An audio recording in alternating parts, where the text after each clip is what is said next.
You will hear about the African. In the history of the world, there have been wars. And during the Second World War, people organized themselves to defend all over the place. The Republic of Cascadia. The ultimatum expired. The world watched, and President Elston said nothing. For 72 hours, Seattle remained silent.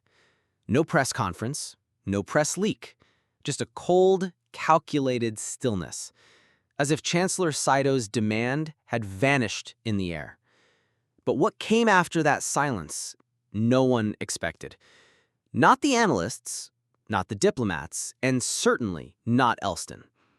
Because when the deadline passed, Saido acted, and what he did didn't just spark headlines, it shook the foundations of global diplomacy. Let's rewind. 72 hours earlier, during a groundbreaking assembly in Jakarta, Chancellor Akira Saido addressed a bloc of Pacific and neutral nations. He stood firm and gave an unambiguous demand to the president of Cascadia. You will commit to a full audit of your AI weapons exports, or we will begin a coordinated global embargo on your entire tech sector. This wasn't about drones. It wasn't about AI ethics. It was about a bigger fight: sovereignty, responsibility, and the right of smaller nations to refuse being testing grounds for unregulated power. But Elston didn't blink. State media dismissed it as a distraction. Western outlets called it symbolic posturing. And so the clock ticked, the hours thinned, and Saido said nothing until the exact moment of expiration. At midnight JST, a global broadcast lit up from Kyoto. No intro music, no flag, just a white screen. Then Saido appeared, in formal uniform, his hands still, his voice resolute. Since our requests have been met with silence, we will answer with action. Then 3 declarations. First, a complete severance of all Pacific net infrastructure in Cascadia. Cables cut, servers shut, data routes rerouted. Second, the formation of a new Tech Ethics Council, comprising 19 nations from Southeast Asia to Latin America, with a charter barring AI weapons from entering their borders without strict civilian oversight.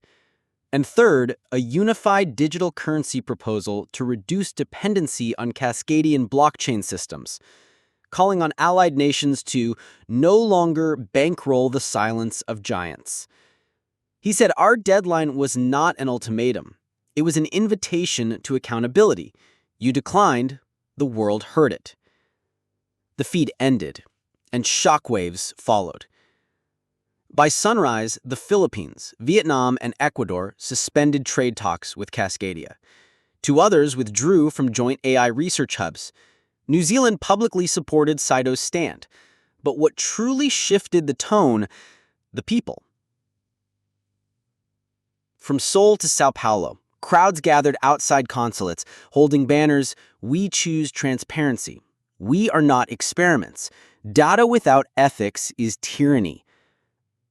Cascadia scrambled. Emergency briefings were called in Olympia and Vancouver. Leaks emerged from inside. A tense recording captured Elston muttering, "We misread him. This isn't just Japan. This is the start of something larger."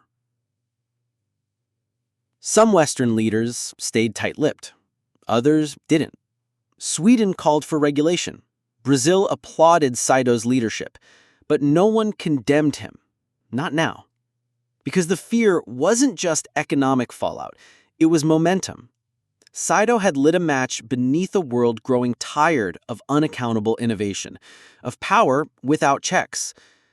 The question now for Elston and others like him isn't just what's next, it's how fast this tide rises. Because when leaders ignore the clock, history doesn't pause, it accelerates without them. Before you go, did Elston miscalculate? And what would you have done in Saido's place? Drop your thoughts in the comments. Tell us where you're tuning in from. Is this a turning point for tech accountability? If you felt that shift, hit that like button. Subscribe for more breakdowns of the moments the world won't unsee. This isn't just policy.